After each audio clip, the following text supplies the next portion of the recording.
Welcome to my channel ACC Fulpras. Friends, I am Ashok sir. Friends, यदि आप इस channel पर पहली बार हैं तो इसे सब्सक्राइब कर नोटिफिकेशन बटन अवश्य दबा दें, अर्थात बेल आइकन दबा दें, जिससे आपको आगे आने वाली वीडियो का नोटिफिकेशन मिलता रहे. फ्रेंड्स, आज हम लोग खंड का पहला चैप्टर बातचीत का ऑब्जेक्टिव और सब्जेक्टिव क्वेश्चन आंसर को पढ़ेंगे, इसलिए आप लोग इस वीडियो को अंत तक अवश्य देखें और अपने दोस्तों को शेयर करें. फ्रेंड्स, आज हम लोग क्लास 12th के हिंदी 100 मार्क्स के गद्य भाग का पहला चैप्टर बातचीत का ऑब्जेक्टिव क्वेश्चन आंसर पढ़ते हैं. पहला क्वेश्चन यहाँ पर है, बालकृष्ण भट्ट के पिता कौन थे? बेनी प्रसाद भट्ट, राम प्रसाद भट्ट, शिव प्रसाद भट्ट या फिर गौरी शंकर भट्ट? तो हमारा आंसर है बेनी प्रसाद भट्ट. दूसरा क्वेश्चन है कि बालकृष्ण भट्ट जी ने किस शब्दकोश का संपादन किया? इसमें पहला ऑप्शन हमारा है अंग्रेजी शब्दकोश, दूसरा है उर्दू शब्दकोश, तीसरा है संस्कृत शब्दकोश, चौथा है हिंदी शब्दकोश. तो हमारा जो आंसर है वो है हिंदी शब्दकोश. हमारा आंसर कौन सा है? हिंदी शब्दकोश.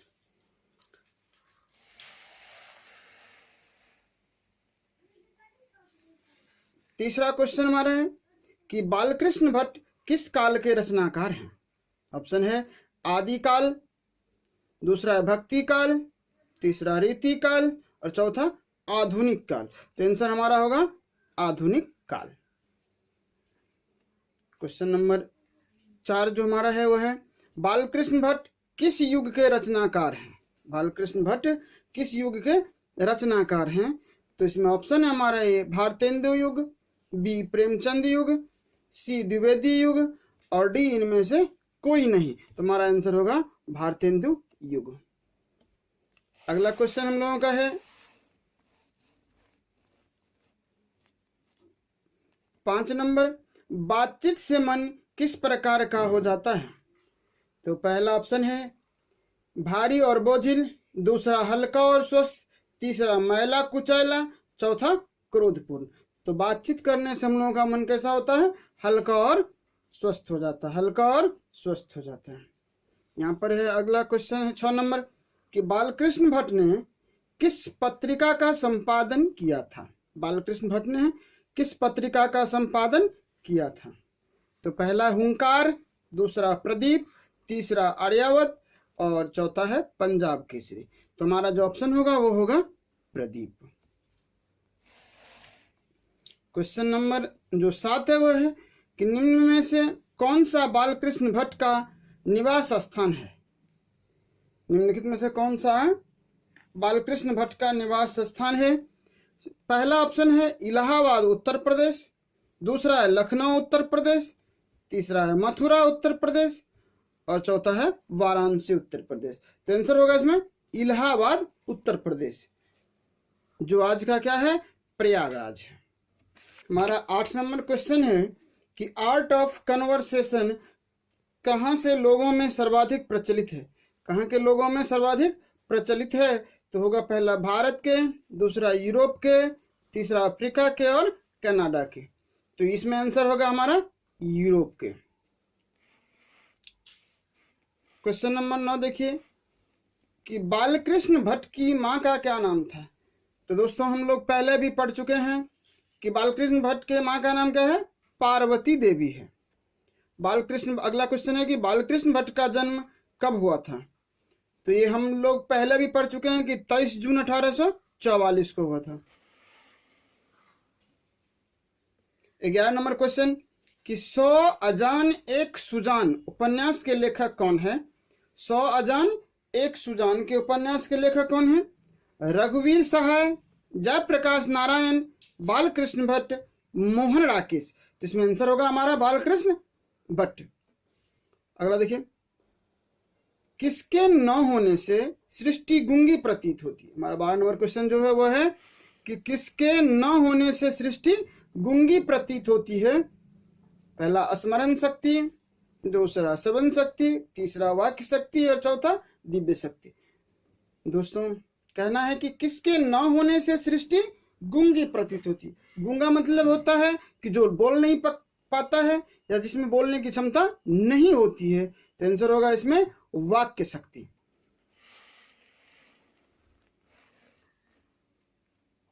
हमारा अगला क्वेश्चन है कि बालकृष्ण भट्ट की मृत्यु कब हुई थी। ये भी हम पहले पढ़ चुके हैं। किसमें है? 20 जुलाई 1914। 20 जुलाई 1914। अगला 14 नंबर क्वेश्चन हमारा कि बातचीत के माध्यम से बालकृष्ण भट्ट क्या बताना चाहते हैं। लेखक जो हमारा बालकृष्ण भट्ट, वह बातचीत के माध्यम से हमें क्या बताना चाहता है। पहला है बातचीत की शैली, दूसरा है भाषण शैली, तीसरा है संवाद की शैली और चौथा इनमें से कोई नहीं। तो बातचीत से बातचीत की शैली होगी, तो आंसर हमारा ये होगा। बातचीत किस विधा की रचना है। बातचीत किस विधा की रचना, ये हमारा 15 नंबर क्वेश्चन है। आलोचना, गीत, शोध और निबंध। तो इसमें हमारा आंसर होगा निबंध। अगला है 16 नंबर क्वेश्चन कि नाटक के प्रारंभ में होने वाला मंगल पाठ। नाटक के प्रारंभ में होने वाला मंगल पाठ को क्या कहते हैं। जो मंगल पाठ होती है, जब नाटक स्टार्ट करते हैं उसमें जो मंगल पाठ होती है उसे क्या कहते हैं। तो पहला ऑप्शन है नादी, भजन, मंगलाचरण या आरती। तो जाहिर सी बात है यह होगा नादी।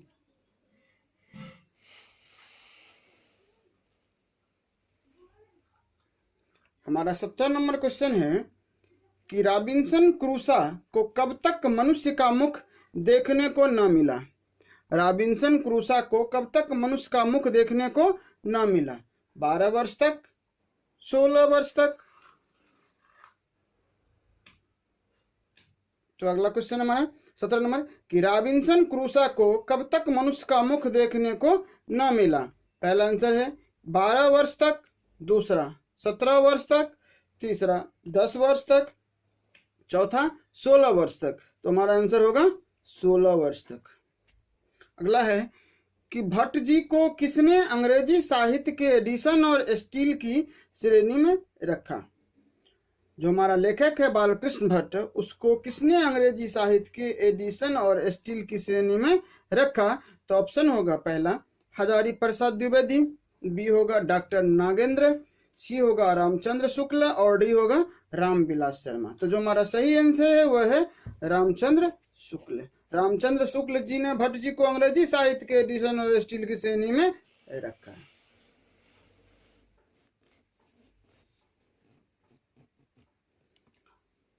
अगला है कि कौन सी रचना बालकृष्ण भट्ट की नहीं है। तो नीचे जो 4 ऑप्शन दिए गए हैं उनमें से कौन सी ऐसी रचना है जो बालकृष्ण भट्ट जी की नहीं है। पहला ऑप्शन है कि नूतन ब्रह्मचारी, अगला है 100 अजान एक सुजान, अगला है सद्भाव की अभाव और अगला है परीक्षा की गूढ़। तो आंसर होगा परीक्षा की गूढ़। अगला है बोलने, 20 नंबर जो हमारा क्वेश्चन है वो है बोलने से ही मनुष्य के रूप का साक्षात्कार होता है। यह किसने कहा। बोलने से ही मनुष्य के रूप का साक्षात्कार होता है, यह किसने कहा। एडिसन ने, वेन जॉनसन ने, मिल्टर ने या स्पेंसर ने। तो जाहिर सी बात है ये कहा था एडिसन ने। अगला है कि कौन सी, हमारा जो 21 नंबर क्वेश्चन है वह है कि कौन सी रचना बालकृष्ण भट्ट द्वारा रचित नहीं है। कौन सी रचना बालकृष्ण भट्ट द्वारा रचित नहीं है। ऑप्शन है पद्मावती, अगला है बेनी संहार, अगला है मेघदूतम, अगला है मेघनाथ वध। तो इसमें जो आंसर है वह होगा मेघदूतम। फ्रेंड्स अब हम लोग देखते हैं जो इस पाठ के अंतर्गत जो सब्जेक्टिव क्वेश्चन है, जो हमारा जो बातचीत पाठ है उसके अंतर्गत जो भी सब्जेक्टिव क्वेश्चन है उसे हम लोग पढ़ते हैं। क्या है कि पहला क्वेश्चन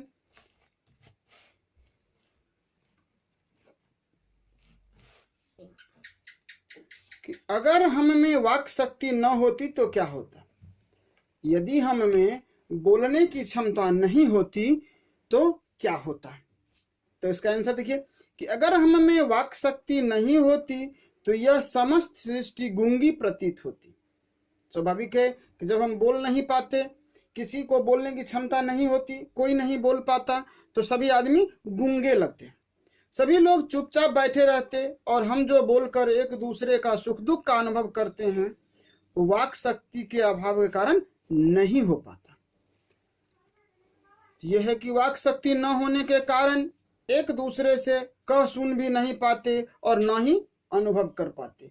दोस्तों, क्या है कि अगर वाक शक्ति हमारे पास नहीं होती तो ये संपूर्ण सृष्टि क्या होती, गूंगी प्रतीत होती, सभी आदमी चुपचाप बैठे रहते और एक दूसरे के सुख दुख का अनुभव नहीं कर पाते। अगला क्वेश्चन हमारा,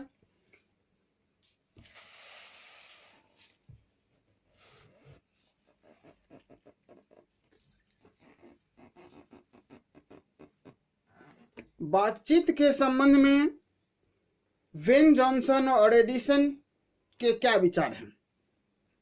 इसका आंसर है कि बातचीत के संबंध में वेन जॉनसन का मत है कि बोलने से ही मनुष्य के सही रूप का साक्षात्कार होता है। यह बहुत ही उचित जान पड़ता है। मतलब क्या कि अगर आदमी बोलता है तब उसके सही रूप का साक्षात्कार होता है।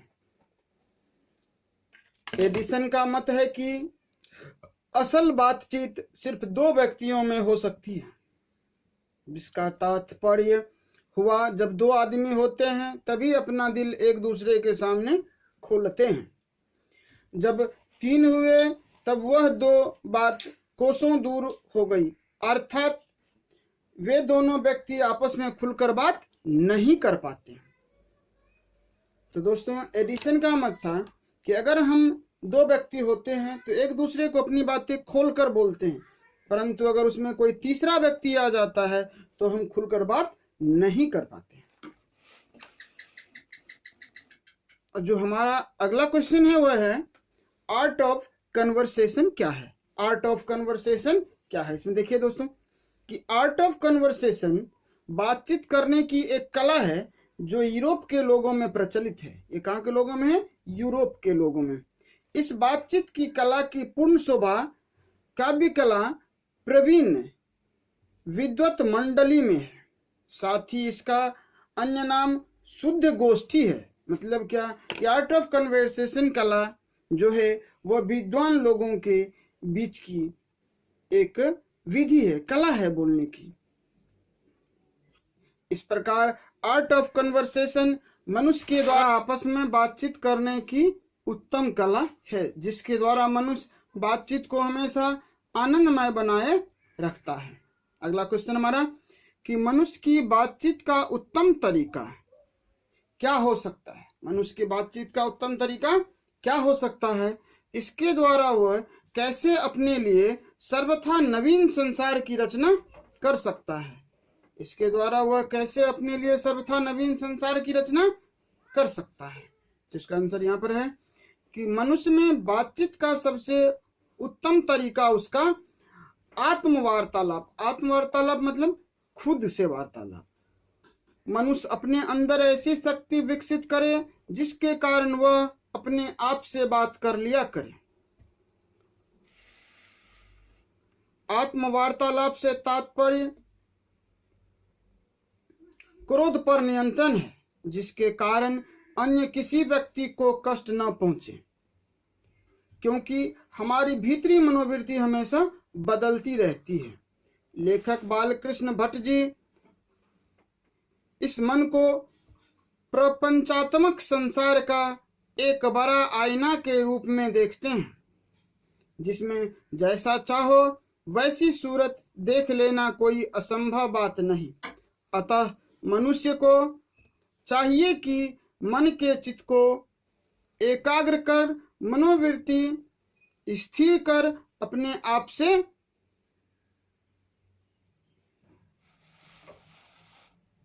आप से बातचीत करना सीखे। इसके आत्मचेतना का विकास होगा, उसकी वाणी पर नियंत्रण हो जाएगी, जिससे दुनिया में किसी से न बैर रहेगा और न कोई शत्रु। यदि ऐसा हुआ तो हम सर्वथा एक नवीन संसार की रचना कर सकते हैं।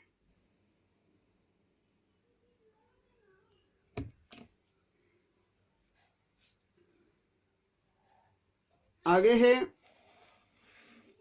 व्याख्या। एक व्याख्या है हम लोगों के पाठ का, उसको देखिए। हमारी भीतरी मनोवृत्ति प्रति क्षण नए रंग दिखाया करती है। वह प्रपंचात्मक संसार का एक बड़ा भारी आईना है, जिसमें जैसी चाहो वैसी सूरत देख लेना कोई दुर्घट बात नहीं है, कोई दुर्घट बात नहीं है।